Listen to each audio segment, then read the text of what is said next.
Regardez autour de vous. Dans presque toutes les familles, dans presque tous les bureaux, dans presque tous les groupes d'amis, il y a quelqu'un qui se pose la même question. Pourquoi cette graisse s'accumule-t-elle précisément ici, au niveau du ventre? Parfois lentement, parfois presque imperceptiblement, comme si le corps suivait un plan secret. Et ce qui rend cette situation encore plus frustrante, c'est que beaucoup de personnes ont le sentiment de faire les choses correctement. Elles essaient de manger mieux, elles essaient de bouger davantage, certaines vont même à la salle de sport plusieurs fois par semaine. Pourtant, le ventre semble résister, comme s'il obéissait à des règles différentes. Alors, elles concluent souvent que le problème est simple. Peut-être qu'elles mangent trop, peut-être qu'elles manquent simplement de discipline, peut-être qu'elles vieillissent. Mais si le véritable responsable n'était pas ce que la plupart des gens imaginent? Et si la graisse abdominale était en réalité le résultat d'une série de petits signaux biologiques que votre corps reçoit chaque jour? Des signaux si ordinaires qu'ils passent totalement inaperçus. Une heure de sommeil perdu, un repas pris trop tard, quelques heures assis devant un écran, une journée stressante, un grignotage qui semble anodin. Pris séparément, aucun de ces comportements ne paraît suffisamment important pour modifier votre silhouette. Pourtant, à l'intérieur de votre corps, quelque chose d'étonnant est en train de se produire. Vos cellules ne voient pas vos intentions. Elles ne voient pas vos objectifs. Elles ne voient pas la photo que vous aimeriez retrouver dans 6 mois. Elles répondent uniquement aux signaux qu'elles reçoivent. Et parfois, ces signaux racontent une histoire très différente de celle que vous croyez envoyer. Imaginez un instant que votre organisme fonctionne comme une immense ville. Des milliards de cellules travaillent jour et nuit. Les muscles demandent de l'énergie, le cerveau consomme du carburant, les hormones transmettent des messages, le foie traite les nutriments, le système immunitaire patrouille en permanence. Tout semble parfaitement coordonné. Mais lorsque certains signaux commencent à se répéter, même discrètement, la ville entière modifie ses priorités. L'énergie est utilisée différemment. Les hormones changent de comportement. Les réserves commencent à s'accumuler. Et sans que vous le réalisiez, votre ventre devient l'un des principaux lieux de stockage. Le plus surprenant, ce processus ne commence généralement pas lorsque vous prenez du poids. Il commence bien avant. Souvent des mois, parfois des années avant que le miroir ne montre quoi que ce soit. C'est ce qui rend la graisse abdominale si fascinante d'un point de vue biologique. Le corps laisse souvent des indices longtemps avant de montrer le résultat final. Des indices que la plupart des gens ne remarquent jamais.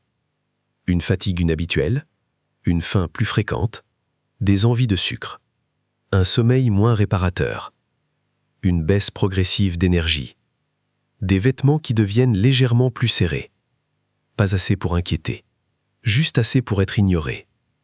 Et en tout ce temps, des mécanismes invisibles poursuivent leur travail. Parce que contrairement à ce que beaucoup imaginent, la graisse abdominale n'est pas simplement une question d'apparence. C'est aussi une histoire d'hormones, de rythme biologique, de gestion énergétique, de signaux de survie, de décisions que votre corps prend en permanence sans vous consulter. Et lorsque vous comprendrez ces décisions, vous commencerez à voir votre propre corps différemment.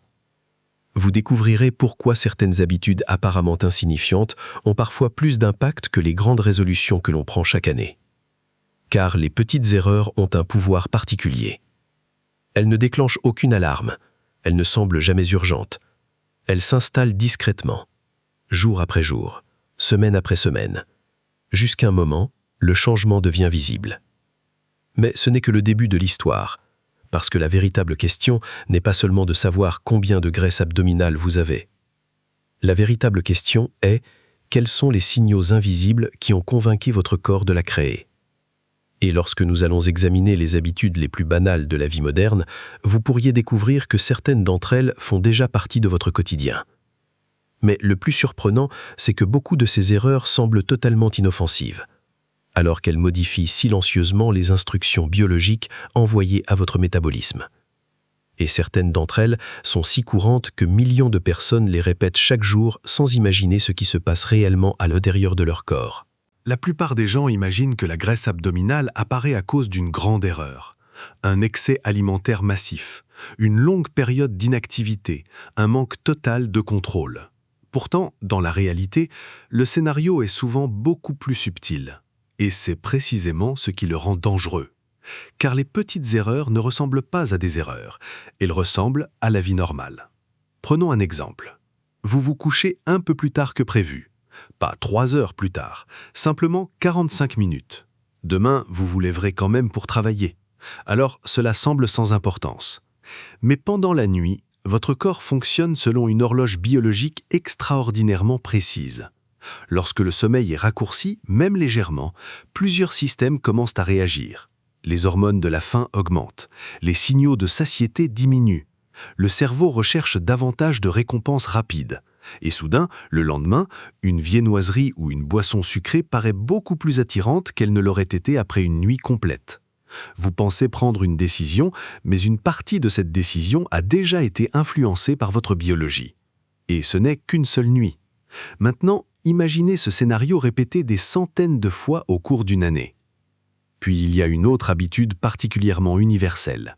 Rester assis, longtemps, très longtemps. Le corps humain est remarquable. Il s'adapte à presque tout, même à l'immobilité. Et c'est précisément le problème. Lorsque les muscles restent inactifs pendant plusieurs heures, ils consomment moins de glucose. Certaines voies métaboliques deviennent moins actives.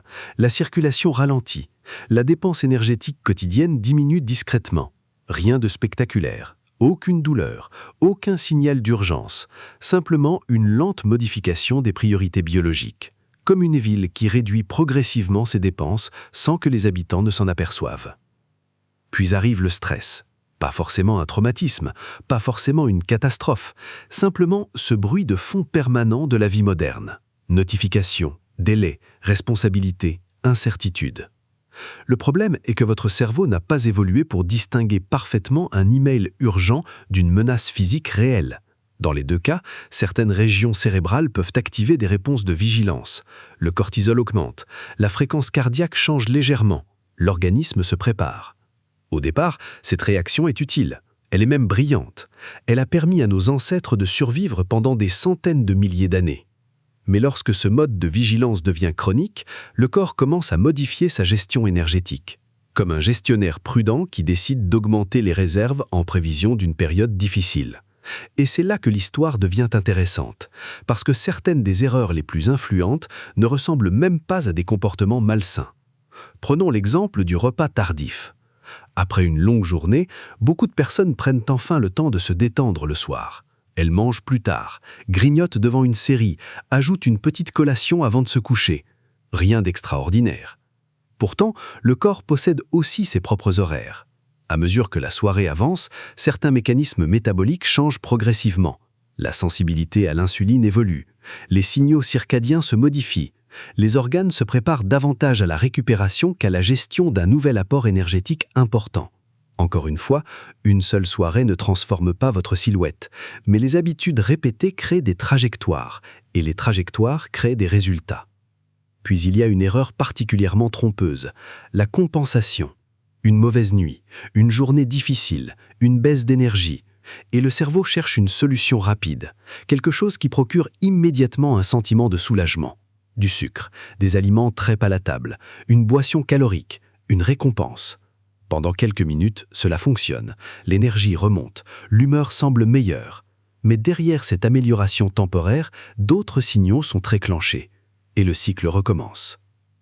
Ce qui est fascinant, c'est que presque personne ne se réveille un matin en décidant de créer davantage de graisse abdominale. Personne. Le processus émerge de centaines de décisions ordinaires, de petits ajustements, de compromis quotidiens. Des comportements qui paraissent insignifiants lorsqu'on les observe isolément. C'est un peu comme l'érosion d'une falaise. Vous ne voyez pas la roche changer aujourd'hui, ni demain, ni la semaine prochaine. Mais année après année, le paysage finit par être transformé. La graisse abdominale fonctionne souvent de la même manière. Elle est moins le résultat d'un événement spectaculaire que d'une accumulation silencieuse. Et c'est précisément pour cette raison que beaucoup de personnes ne comprennent pas ce qui leur arrive. Parce qu'ils cherchent une grande cause, alors que le véritable mécanisme est souvent caché dans les détails les plus banals de leur journée. Mais ces petites erreurs ne créent pas directement la graisse. Elles font quelque chose de beaucoup plus subtil. Elles modifient les messages que les hormones, les cellules et le cerveau s'échangent en permanence.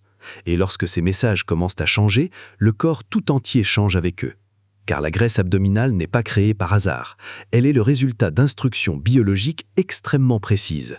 Et lorsque nous allons pénétrer à l'intérieur du corps pour observer ces instructions en action, vous découvrirez pourquoi certaines habitudes apparemment anodines peuvent influencer des hormones dont la plupart des gens n'ont jamais entendu parler.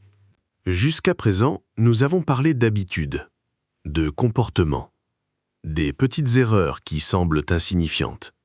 Mais pour comprendre pourquoi elles influencent la graisse abdominale, il faut maintenant descendre plus profondément, très profondément, jusqu'au niveau des systèmes biologiques qui décident chaque jour du destin de votre énergie. Car contrairement à ce que l'on pourrait croire, votre corps ne stocke pas les calories de manière aléatoire. C'est un système d'une sophistication extraordinaire. À chaque instant, votre organisme répond à une seule question fondamentale. Dois-je utiliser cette énergie maintenant ou la conserver pour plus tard? Cette décision est prise des milliers de fois par jour. Et plusieurs acteurs invisibles participent à ce vote permanent. Le premier s'appelle l'insuline. L'insuline est souvent présentée comme une simple hormone liée au sucre. En réalité, elle agit davantage comme un chef d'orchestre énergétique. Après un repas, elle aide les nutriments à entrer dans les cellules. Les muscles peuvent utiliser du glucose, le foie peut stocker certaines réserves. Et lorsque l'énergie disponible dépasse les besoins immédiats, une partie peut être dirigée vers les tissus adipeux. Ce mécanisme est parfaitement normal. Sans lui, nous ne survivrions pas. Le problème apparaît lorsque certaines habitudes poussent ce système à travailler dans des conditions inhabituelles. Repas fréquents, grignotage constant, excès d'aliments ultra transformés, faible activité physique. Au fil du temps, certaines cellules deviennent moins sensibles aux signaux d'insuline. Le corps doit alors produire davantage d'insuline pour obtenir le même effet. C'est ce que l'on appelle la résistance à l'insuline. Et c'est là qu'un changement subtil commence à apparaître. Le corps devient progressivement moins efficace pour gérer l'énergie, comme une serrure qui nécessite une clé de plus en plus grande pour s'ouvrir. Mais l'insuline n'agit pas seule. Une autre hormone entre en scène, le cortisol. Souvent surnommé l'hormone du stress, son rôle est fascinant. Lorsque votre cerveau perçoit une menace ou un défi important, le cortisol aide à mobiliser des ressources. Il augmente temporairement la disponibilité de l'énergie. Il prépare l'organisme à réagir. À court terme, c'est un mécanisme brillant. Mais lorsqu'il reste élevé trop souvent, le message envoyé au corps change. L'environnement semble imprévisible. L'avenir semble exigeant. Les réserves deviennent précieuses. Et certaines études suggèrent qu'une exposition chronique à des niveaux élevés de cortisol peut être associée à une accumulation plus importante de graisse abdominale chez certaines personnes. Comme si l'organisme cherchait à maintenir un stock d'énergie facilement accessible. Puis, il existe un troisième acteur dont on parle beaucoup moins. Votre horloge biologique. Imaginez une immense centrale de synchronisation située dans votre cerveau. Chaque organe possède son propre emploi du temps. Le foie, les muscles, le système digestif, le tissu adipeux. Tous suivent des rythmes quotidiens. Lorsque ces rythmes restent alignés, l'organisme fonctionne avec une remarquable efficacité. Mais lorsque les horaires deviennent irréguliers, certains signaux commencent à se brouiller. Coucher tardif, exposition à la lumière artificielle la nuit, repas décalés, sommeil fragmenté. Petit à petit, l'orchestre perd sa synchronisation. Et lorsqu'un orchestre perd son chef, même les meilleurs musiciens commencent à jouer moins harmonieusement. Mais voici la partie la plus surprenante. Le corps ne se contente pas de réagir à ce que vous faites, il réagit aussi à ce qu'il anticipe. Votre cerveau est une machine à prédire, en permanence. Il essaie de deviner ce qui va arriver ensuite. S'il détecte des signaux répétés de fatigue, de stress, de manque de récupération ou d'irrégularité, il adapte progressivement ses stratégies. Les hormones changent, l'appétit évolue, les envies alimentaires se modifient, la dépense énergétique peut fluctuer. Sans même que vous vous en rendiez compte. Et c'est ici qu'apparaît un phénomène que beaucoup de personnes trouvent frustrant. Deux individus peuvent consommer une quantité similaire de nourriture, pourtant leurs résultats peuvent être différents. Pourquoi ? Parce que les calories ne sont pas qu'une partie de l'histoire. Les signaux biologiques qui entourent ces calories comptent également. Le sommeil, le stress, l'activité physique, les horaires, l'environnement, le niveau de récupération. Le cerveau interprète l'ensemble de ces informations avant de prendre ses décisions métaboliques. Comme un directeur financier qui n'évalue pas uniquement les revenus, mais aussi les risques futurs. Et soudain, quelque chose devient évident. La graisse abdominale n'est pas simplement un problème de stockage. C'est un langage, une réponse, un message biologique. Le résultat visible d'incomptables conversations invisibles entre vos hormones, votre cerveau, vos cellules et votre environnement. Et lorsque l'on comprend cela, une idée extrêmement importante commence à émerger. Peut-être que votre corps n'agit pas contre vous. Peut-être qu'il essaie simplement de s'adapter aux informations qu'il reçoit. Cette idée paraît simple, mais elle va complètement transformer la manière dont vous interprétez la graisse abdominale. La plupart des gens pensent que la prise de graisse abdominale commence lorsqu'ils remarquent leur ventre dans le miroir. Mais en réalité, le miroir arrive souvent en retard, parfois très en retard, parce que le corps envoie généralement des signaux bien avant que les changements physiques deviennent évidents. Le problème, c'est que ces signaux sont subtils. Ils ressemblent à des désagréments ordinaires, à des conséquences normales d'une vie chargée. Alors ils passent inaperçus. Prenons l'un des premiers indices les plus fréquents, la fatigue qui ne semble jamais totalement disparaître. Vous dormez, vous vous reposez, vous prenez même parfois un week-end plus calme, mais quelque chose paraît différent, comme si votre batterie n'atteignait jamais vraiment 100%. Ce phénomène n'est pas toujours lié à un manque de sommeil. Parfois, il reflète simplement un système biologique qui fonctionne dans un environnement de récupération imparfaite. Le cerveau dépense davantage d'énergie, les hormones travaillent différemment, les rythmes biologiques deviennent moins stables. Et cette fatigue devient progressivement votre nouvelle normalité. Puis viennent les envies alimentaires. Pas une faim authentique, pas le besoin physiologique de manger. Quelque chose de très étrange. Une envie soudaine, précise, souvent orientée vers des aliments très énergétiques, du sucre, des aliments gras, des combinaisons extrêmement appétissantes, comme si votre cerveau réclamait une récompense immédiate. Et dans un certain sens, c'est exactement ce qu'il fait. Lorsque certains systèmes de régulation sont perturbés, le cerveau devient plus sensible aux récompenses rapides. Ce n'est pas une question de faiblesse, c'est une question de biologie. Puis apparaît un autre signe souvent ignoré, le fameux coup de barre de l'après-midi. Vers 15h, 16h, parfois même plus tôt, l'énergie chute brutalement. La concentration devient difficile. Le corps réclame du café, du sucre ou simplement un canapé. Beaucoup de personnes considèrent cela comme normal, mais lorsqu'il devient fréquent, cela peut parfois révéler une gestion énergétique moins stable au cours de la journée. Ensuite viennent les petits changements physiques, pas encore la prise de poids évidente, quelque chose de plus discret. La ceinture semble légèrement plus serrée, un pantalon tombe différemment, un vêtement autrefois confortable devient un peu moins agréable à porter. Quelques centimètres, rien de spectaculaire, mais le corps commence déjà à redistribuer certaines réserves. Et ce qui rend ce phénomène trompeur, c'est que le poids sur la balance peut rester relativement stable pendant un temps, car la composition corporelle peut évoluer avant que le chiffre global ne change significativement. Puis, il y a un signal que beaucoup de personnes connaissent, sans le relier à leur métabolisme, le réveil nocturne. Vous vous endormez correctement, puis soudain, 3 heures du matin, 4 heures du matin, les yeux s'ouvrent, parfois sans raison apparente. L'esprit commence à réfléchir, à anticiper, à analyser, comme si le cerveau refusait temporairement de quitter son poste de surveillance. Une nuit isolée n'a rien d'inquiétant, mais lorsqu'elle devient fréquente, cela peut refléter un système de vigilance qui peine à se désengager complètement. Et cette vigilance influence bien plus que le sommeil, elle influence aussi les signaux métaboliques du lendemain.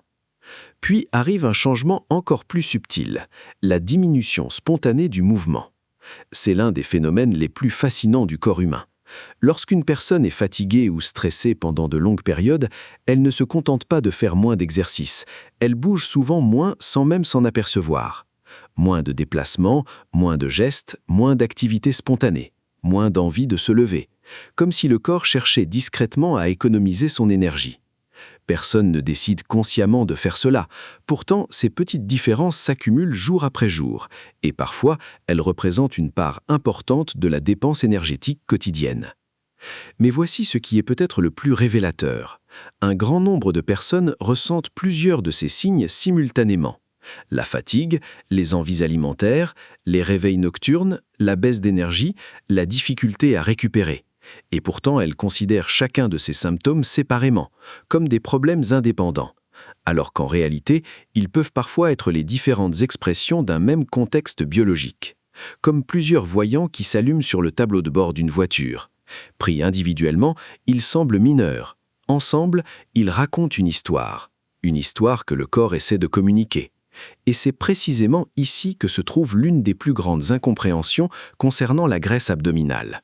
Parce que la plupart des gens pensent que le ventre est le problème, alors qu'il pourrait être parfois le résultat visible d'un ensemble de mécanismes invisibles qui se déroulent depuis longtemps. Et lorsque cette idée devient claire, tout change. Pendant longtemps, la graisse abdominale a été présentée comme un ennemi, quelque chose à combattre, à éliminer, à faire disparaître, coûte que coûte. Mais que se passerait-il si nous regardions le problème sous un angle complètement différent ? Et si votre corps n'essayait pas de vous saboter? Et s'il essayait simplement de s'adapter? Cette idée change tout, parce qu'elle nous oblige à abandonner une vision simpliste du métabolisme. Le corps humain n'est pas une calculatrice, c'est un système de survie.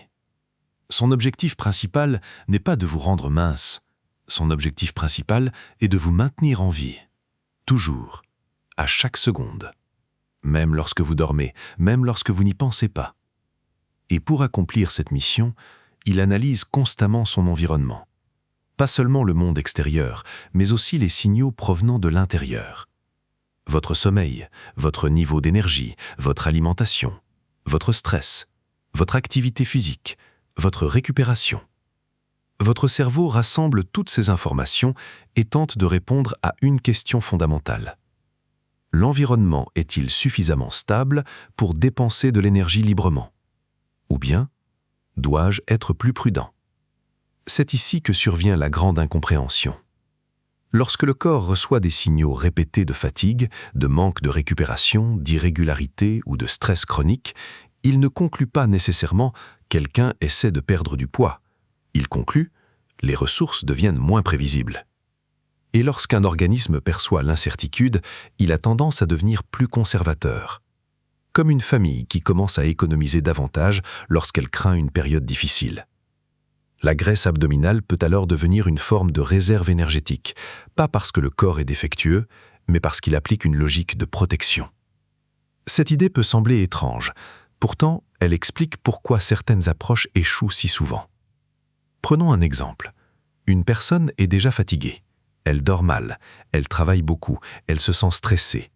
Puis, elle décide de résoudre ce problème en réduisant brutalement ses apports alimentaires. Le cerveau interprète alors plusieurs signaux simultanés.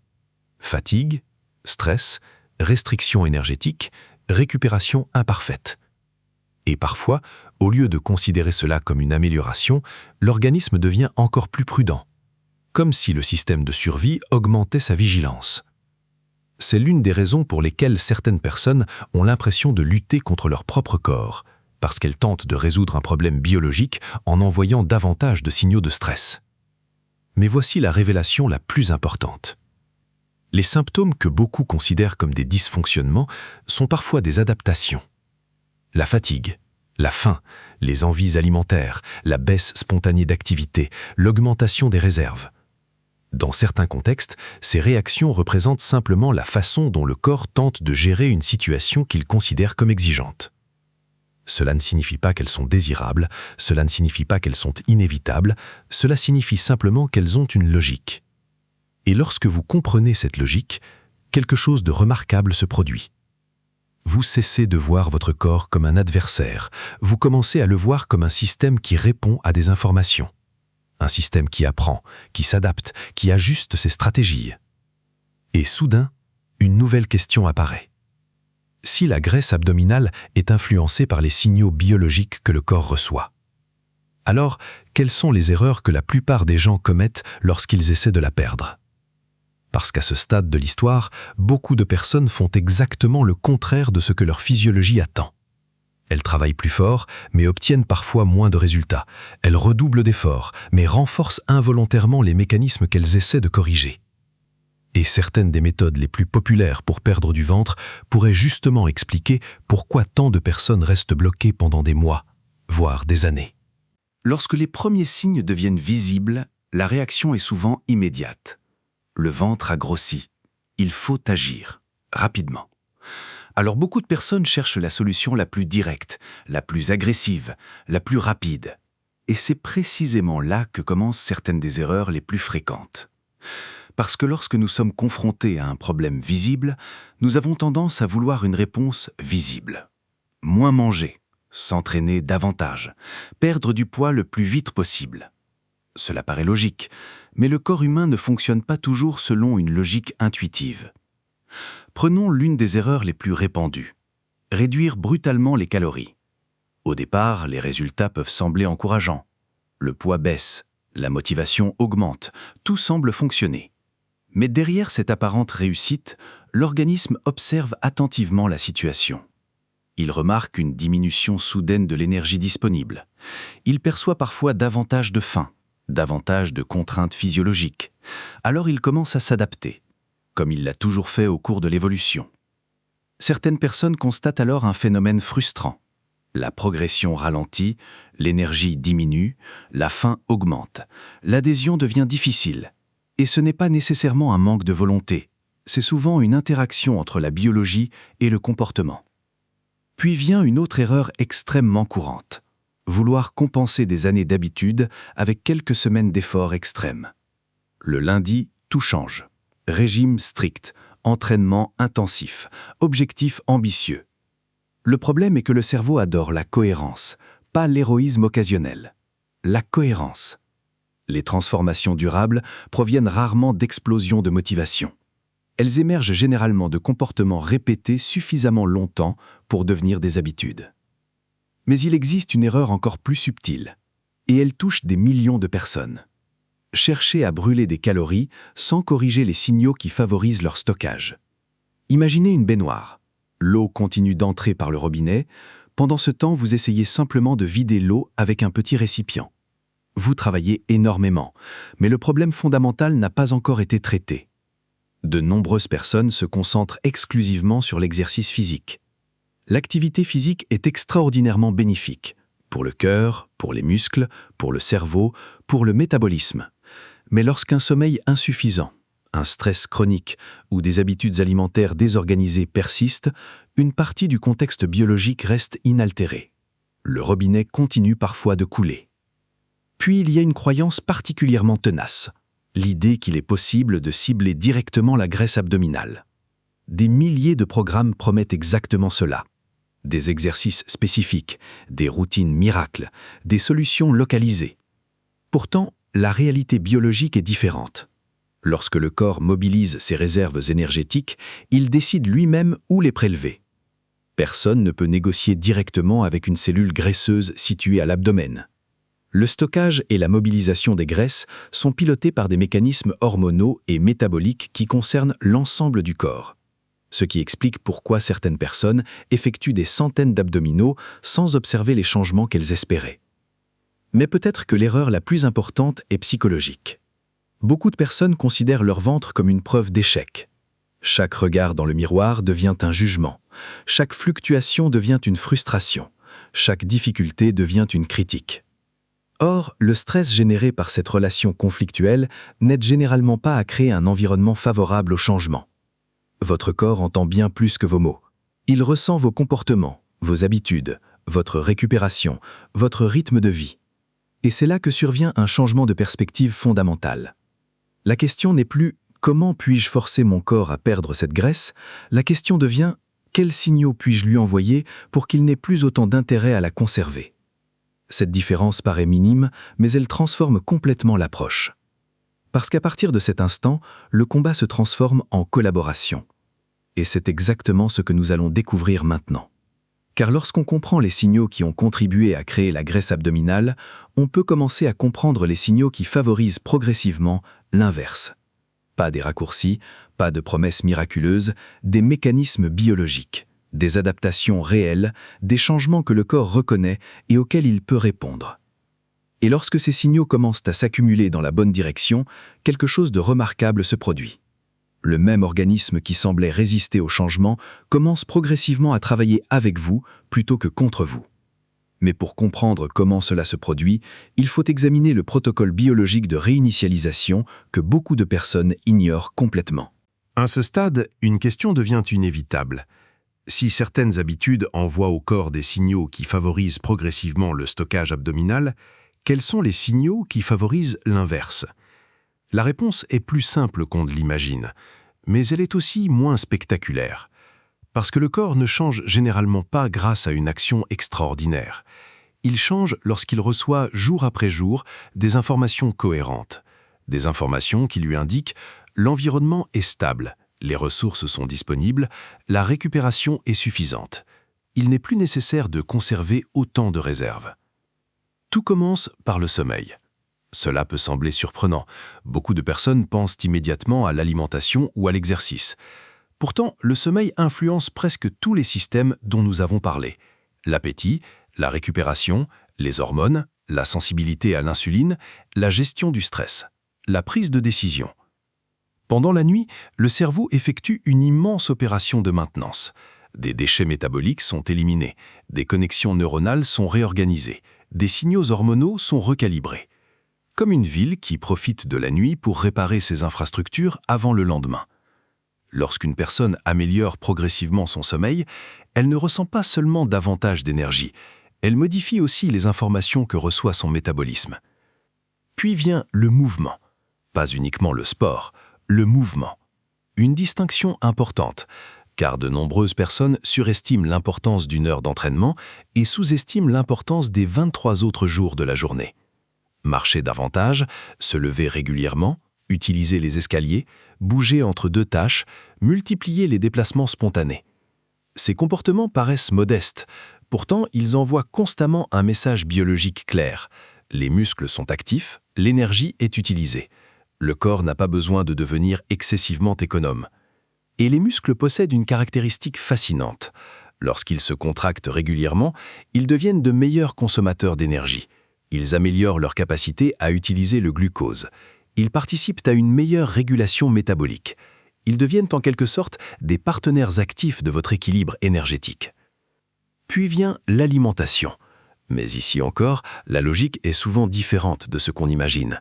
Le corps réagit bien aux habitudes prévisibles, à une certaine régularité, à des apports suffisamment nutritifs, à des repas qui soutiennent la satiété, plutôt que de déclencher des cycles incessants de faim et de compensation.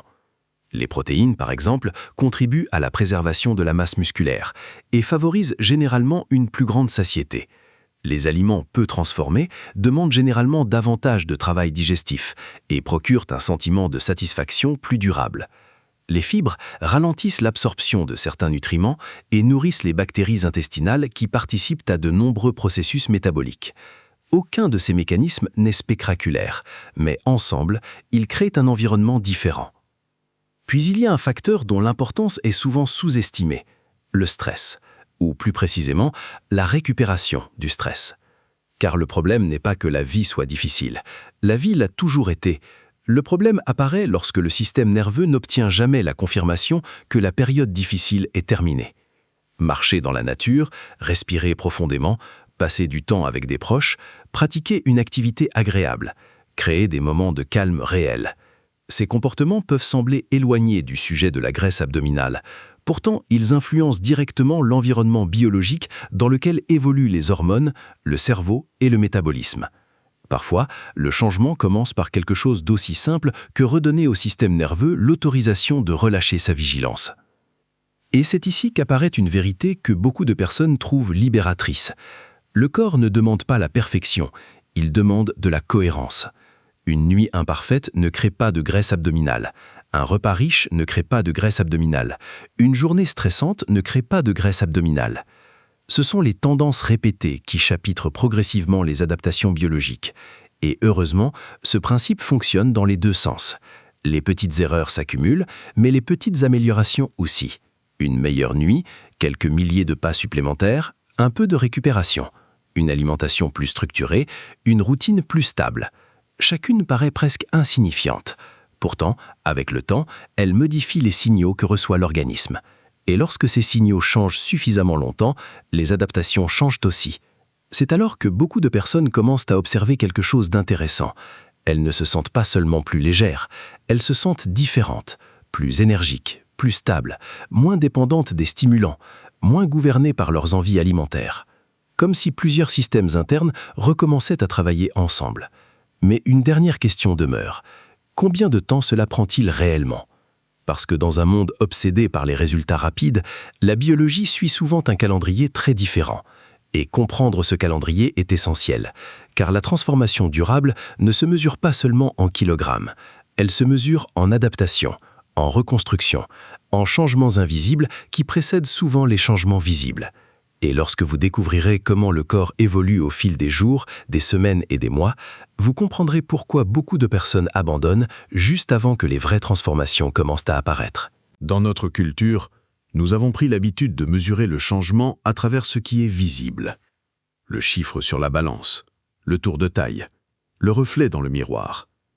Mais la biologie fonctionne rarement ainsi. Avant qu'un changement devienne visible à l'extérieur, il commence généralement à l'intérieur, silencieusement, progressivement, parfois sans que vous ne remarquiez quoi que ce soit pendant plusieurs jours. C'est pourquoi tant de personnes abandonnent trop tôt. Elles cherchent des preuves visibles, alors que leur corps est encore en train de reconstruire les fondations. Imaginez que vous rénoviez une vieille maison. Les premières semaines sont rarement impressionnantes. Les ouvriers travaillent sur les structures invisibles, les câbles, les canalisations, les fondations. De l'extérieur, rien ne semble changer. Pourtant, le travail essentiel est déjà en cours. Le corps agit souvent de la même manière.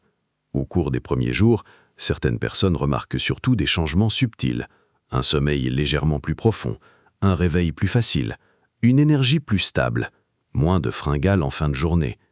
Pas nécessairement une perte de graisse spectaculaire, mais déjà un changement dans les signaux biologiques. Puis viennent souvent les premières semaines. L'organisme commence à retrouver davantage de régularité. Les rythmes circadiens deviennent plus cohérents. Les variations d'énergie diminuent. Les habitudes demandent moins d'efforts mental. Ce qui semblait difficile devient progressivement plus naturel. Et c'est une étape cruciale. Parce que les habitudes durables ne reposent pas sur la motivation. Elles reposent sur l'automatisation, sur des habitudes qui nécessitent moins de négociations intérieures. Puis arrivent les mois. Et c'est souvent à ce moment-là que les changements visibles commencent réellement à refléter les changements invisibles. Le tour de taille évolue, la composition corporelle change, l'endurance progresse, la récupération s'améliore, la relation avec la nourriture devient plus sereine, le corps semble fonctionner avec moins de résistance. Mais voici une vérité importante. La progression n'est presque jamais linéaire.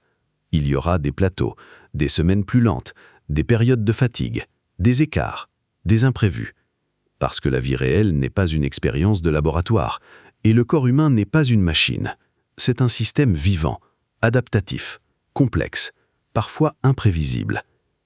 Les personnes qui réussissent à transformer durablement leur santé ne sont généralement pas celles qui ne commettent jamais d'erreurs. Ce sont celles qui reviennent à leurs habitudes malgré les erreurs, encore et encore, sans transformer chaque difficulté en abandon. Car la véritable transformation n'est pas l'absence d'écart, c'est la capacité à maintenir une direction. Et c'est peut-être la leçon la plus importante de toute cette histoire. La graisse abdominale n'est pas apparue en une semaine. Elle est souvent le résultat de milliers de signaux accumulés au fil du temps, de petites habitudes, de petits compromis, de petites décisions. Mais exactement de la même manière, l'amélioration se construit souvent à partir de petites actions répétées. Une meilleure nuit, une promenade supplémentaire, un repas plus équilibré, quelques minutes de récupération, un peu plus de mouvement, un peu plus de cohérence, encore et encore. Parce que le corps écoute tout, pas seulement les grands événements, les petits aussi. Et parfois, ce sont précisément ces petits changements qui finissent par produire les plus grandes transformations. Alors la prochaine fois que vous regarderez votre ventre dans le miroir, essayez de voir plus loin que ce qui est visible. Voyez-le comme le résultat d'une histoire biologique, une histoire écrite par milliers de signaux. Des signaux que votre corps a interprétés du mieux qu'il pouvait. Et souvenez-vous de ceci, votre corps ne travaille pas contre vous. Il répond aux informations que vous lui donnez chaque jour. Et lorsque ces informations changent, les adaptations changent aussi. Parce que, au fond, la graisse abdominale n'est pas seulement une question d'apparence, c'est une conversation silencieuse entre votre mode de vie et votre biologie. Et la bonne nouvelle, c'est que cette conversation peut toujours évoluer.